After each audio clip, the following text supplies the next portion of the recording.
Hello, my dear friends. I would like to continue on the conversation about children and parenting.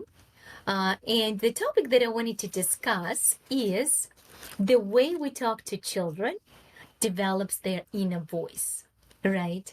Um, so these words that we use, right, they have such immense effect on our children. We don't even think about it, right? Because we're so concerned a lot of times that we need to bring up good people, we need to feed them, we need to carry them on through the years and give them good education, prepare them for the life ahead, right? That sometimes I think we get caught up in all this, and we don't pay attention to how we talk to them. And the most important thing, of course, in this life is what? I think is self-love, right? This self-love that could be stepped on, could be taken away in childhood. We all understand that childhood was one of the most important time periods. And if you listen to different psychologists or different other specialists, they would break it down and would say like the first 2 years are very formative, and then the other years are also extremely important. But it's to take a general snapshot of all this, that childhood is the key to I would say happy living, right? How to have childhood without the trauma. And trauma could come even from us saying certain words or talking to the child like we're their boss and we need to chastise them because they did something bad, like punishment, right? And you know what is a very good reflection of yourself is children's games. If you watch children games, you will understand how you are. So it's such a great reflection. You're like, oh my gosh, do I speak like this? Do I say this? Oh, I didn't even know it. It sounded like this from a side. But yeah, they will actually let you know through their games if you tune in that that's how they understand you, they hear you, right? So we what I'm suggesting here, what I'm trying to work on myself in my life is to choose the words carefully, to have deep respect for children.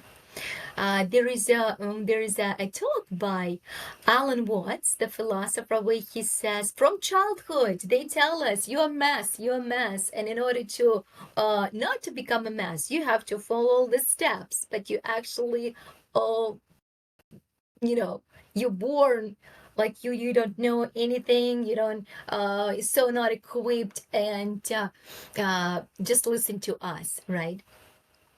So that's sometimes how we view, but maybe we should view it that children have this internal knowledge. They have actually the knowledge from their past lives. They have that. There are a lot of things we are teaching them, but also in a very gentle, non-imposing way, right? And then we see that we cannot trunk their authenticity, right? Because we are all different. Each one of us has a certain personality. I'm looking for my glasses. A certain personality, right? So when there is punishment, when there is a certain way parents talk to us, then this authenticity could be lost, right? So we kind of adjust ourselves to the family, to the society. We suppress a lot of things, right? Maybe I want to sing and love, but I think, well, that's not appropriate right now. And, so you're carrying this in you. Or children show when they're negative emotions, right? We say, oh, don't cry, don't be angry, and nowadays we're trying to acknowledge the emotions. There are lots of cartoons about emotions, books about emotions, so we're exploring it, and I love it. I love it that we're exploring it and explaining to children that I understand that you feel angry at the moment. I would feel angry too, but maybe we shouldn't heat. It may be unpleasant to the other person. Maybe we can do something different, right? Like you were talking to a friend, like you're talking to somebody that is your even equal for a second, right? um and then we'll get a more positive, pleasant response from children, because when we are always in this, I'm above you, you below me, I can punish you, and I'm the authority here, then it may be that the child is not doing something or not as authentic as they are, because they're so afraid of the fear of being punished, of being chastised, of being criticized. The criticism, right? There's criticism all over. Sometimes I even think about the day with the kids. How much did I criticize them today? How much they say some negative things?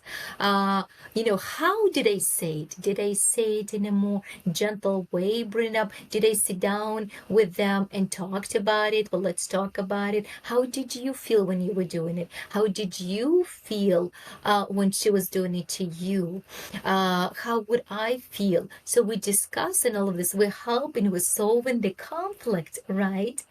By bringing it up instead of suppressing it or sending somebody to time out, right?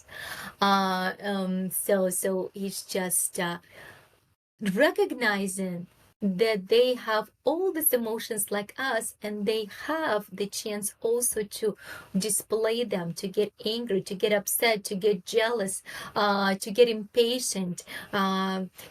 In a lot of things with kids, as we know, it's either they're hungry, they ate too much sugar, they ate too many dyes, they didn't eat the foods that are nourishing for them, they might be lacking some nutrients, they're lacking sleep, right? They're like in the outside time, they've been too long on their electronics, they've been cooped up in the house too long, there's some major ones, right? So food is so important to them, and so you see it's reflected in their behavior, so called, right? And the same, the sleep is important to them, just like for us too.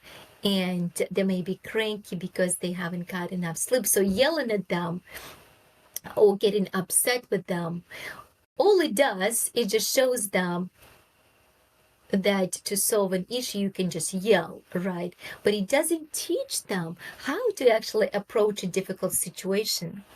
So that's what I'm suggesting, that when we are thinking about our children and how we talk to them, that it's also incredibly important, because it develops their inner voice. Somebody said it. It's some kind of person. I don't know who said it, but somebody said it, that the way we talk to children develops their inner voice, right?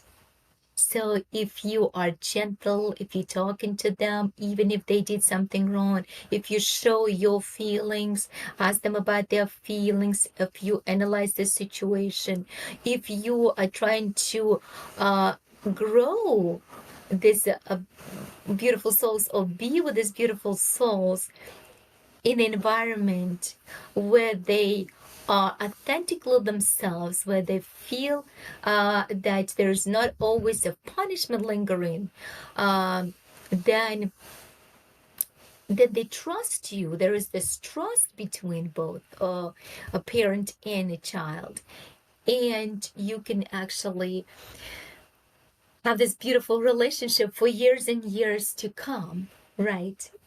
So yeah, I hope it was helpful to you. I will list different specialists in this area. If you're interested, some in English, some in Russian, and hopefully it's a dear topic to you too.